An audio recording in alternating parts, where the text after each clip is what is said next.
अखंड ज्योति। लेख ईर्ष्या से ऐसे बचें। स्वाध्याय गायत्री मंत्र प्रारंभ करके। ओम भूर्भुवः स्वः तत्सवितुर्वरेण्यं भर्गो देवस्य धीमहि धियो यो नः प्रचोदयात्। ईर्ष्या स्वभाव की एक ऐसी विकृति है जो व्यक्ति को अंदर से खोखला कर देती है और उसे सुख चैन से नहीं रहने देती। ईर्ष्या के मूल में है स्व महत्व की इच्छा, और यह खासकर तब जन्म लेती है जब हम दूसरों से अपनी तुलना कर रहे होते हैं। व्यक्ति में ईर्ष्या का भाव तब जागता है जब वह हीनता के भाव से ग्रसित होता है और पहचान पाने के लिए स्वयं को सिद्ध करना चाहता है। यह एक स्वाभाविक मानवीय प्रवृत्ति है। जिस क्षेत्र में व्यक्ति मान सम्मान चाहता है, उस क्षेत्र में यदि कोई दूसरा अव्वल आता है तो उसमें ईर्ष्या का भाव जगता है। लेकिन ऐसी स्थिति में दूसरे को नीचा दिखाने में अपनी ऊर्जा बर्बाद करना किसी भी रूप में उचित नहीं। ऐसे में ईर्ष्या प्रसन्नता की सबसे बड़ी दुश्मन बन जाती है, जो आजकल स्कूल, कॉलेज, घर, परिवार एवं समाज में गला काट प्रतियोगिता, तनाव एवं नाना प्रकार के नकारात्मक भावों का कारण बनी हुई है। कोई अपने सहकर्मी की बास द्वारा प्रशंसा को नहीं सुन सकते, कोई अपने प्रतिद्वंदी की प्रगति और फलते फूलते व्यवसाय को नहीं देख सकते, तो कोई अपने संबंधियों को आगे बढ़ते नहीं देख सकते। ऐसे में उनकी नुक्ताचीनी करने पर वे झूठा संतोष पाते हैं और सदा ये दूसरों की निंदा चुगली में ही व्यस्त रहते हैं। ईर्ष्या रूप में एक तरह की विकृति है जिसमें ईर्ष्यालु व्यक्ति अपने आभाषित दुश्मन को संकट में देखकर आनंद पाता है और उसकी प्रगति पर दुखी होता है। दूसरों का दुख सामान्य व्यक्ति में सहानुभूति का भाव जगाता है, लेकिन ईर्ष्यालु में नहीं। एक ईर्ष्यालु व्यक्ति कभी चैन से नहीं बैठ पाता। वह हमेशा दूसरों से असंतुष्ट ही रहता है तथा कभी उनकी अच्छी चीज़ों, गुणों की तारीफ नहीं कर पाता। ऐसा व्यक्ति हमेशा दूसरों की बुराइयों की तलाश में रहता है।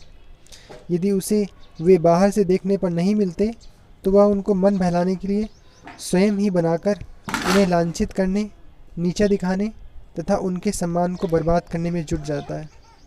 ईर्ष्या से निजात पाने के लिए हमें सबसे पहले यह जानना होगा कि यह एक तरह का मानसिक विकार है तथा इसको ठीक करने के उपाय हमें सदा करने चाहिए। दूसरों के विषय में निरर्थक सोचकर अपनी शक्ति व ऊर्जा को बर्बाद करने में किसी प्रकार की समझदारी नहीं है। जिस क्षण हम किसी से ईर्ष्यावश घृणा करना शुरू करते हैं, उसी क्षण हम अपने सुख, चैन, नींद, स्वास्थ्य और खुशियों की चाबी दूसरों के हाथों में थमा देते हैं। इस मनस्थिति में हमारा भोजन भी सही ढंग से नहीं पच पाता और तब हम चैन से सो भी नहीं पाते। ऐसे में जीवन से खुशियाँ चली जाती हैं और उसमें तनाव का प्रवेश हो जाता है। यदि हम ठहर कर विचार करें तो पाएंगे कि ईर्ष्या से हमें कुछ नहीं मिलता। हमारे ईर्ष्या करने से किसी और की प्रगति रुकने वाली नहीं, बल्कि हम स्वयं की मानसिक शांति भी खो बैठते हैं और अंदर से कुढ़ते जलते रहते हैं। यह हमारा ध्यान भंग करती है और हम पूरे मनोयोग से अपने लक्ष्य पर केंद्रित नहीं हो पाते। संक्षेप में, ईर्ष्या हमारी प्रगति में रोड़ा बन जाती है। ईर्ष्या के चलते व्यक्ति दूसरों को अच्छी बातों की प्रशंसा करना तथा उनसे सीखना भी बंद कर देते हैं। यहाँ तक कि ईर्ष्या हमारे मन को इतना विकृत कर देती है कि हम स्वयं को दूसरों से श्रेष्ठ देखने लगते हैं, सिर्फ इसलिए कि हम दूसरों को स्वयं से बेहतर नहीं देख पाते। हमें इस अवस्था में विचार करना चाहिए कि हम सब ईश्वर की संतान हैं तथा अनंत संभावनाओं एवं क्षमताओं से भरपूर हैं। समाज में सभी का अपना स्थान है और सबका अपना महत्व है। यदि हमें तुलना करनी ही है तो स्वयं की स्वयं से तुलना करें। इससे हम दूसरों से तुलना के अनावश्यक कार्य से मुक्त होंगे। ईर्ष्या के भाव पर अंकुश लगेगा तथा हम अपनी लक्ष्य सिद्धि की ओर बढ़ रहे होंगे। दूसरों की निंदा व दोषारोपण से अपना व्यक्तित्व ही लघुता को प्राप्त होता है। धीरे धीरे हम अपनी विश्वसनीयता और प्रामाणिकता भी खोने लगते हैं और एक दिन हमारे विचारों को कोई गंभीरता से नहीं लेता।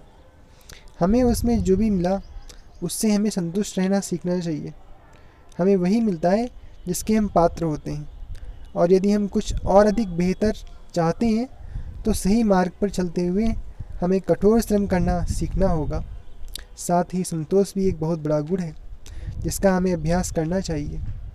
जिसके हम अधिकारी नहीं, वह हमारे पास अधिक देर नहीं टिक सकेगा। इसके लिए भले हम चाहें कितनी जोड़ तोड़ क्यों ना कर लें, जब भी ईर्ष्या का भाव उठे मन की अवस्था का बारीकी से अध्ययन करें। ईर्ष्या का भाव व्यक्ति से अलग होता है, व्यक्ति पर नहीं भाव पर एकाग्र होने का अभ्यास करें। ऐसा करने पर ईर्ष्या धीरे धीरे पिघल जाएगी, गायब हो जाएगी। साथ ही ईर्ष्या का प्रतिकार प्रेम, प्रशंसा, दया जैसे भाव के साथ करने का प्रयास करें। दूसरों को नीचा दिखाने में अपनी ऊर्जा बर्बाद करने के बजाय दूसरों के श्रम का सम्मान करें तथा स्वयं उन गुणों को धारण करने पर विचार करें। दूसरों की उन्नति पर दुखी होने के बजाय अपनी योग्यता और क्षमता को तरासें। साथ ही यह एहसास भी महत्वपूर्ण है कि यदि हम स्वेच्छा से परिवर्तित नहीं होते तो प्रकृति इसके उपचार की व्यवस्था कर लेगी।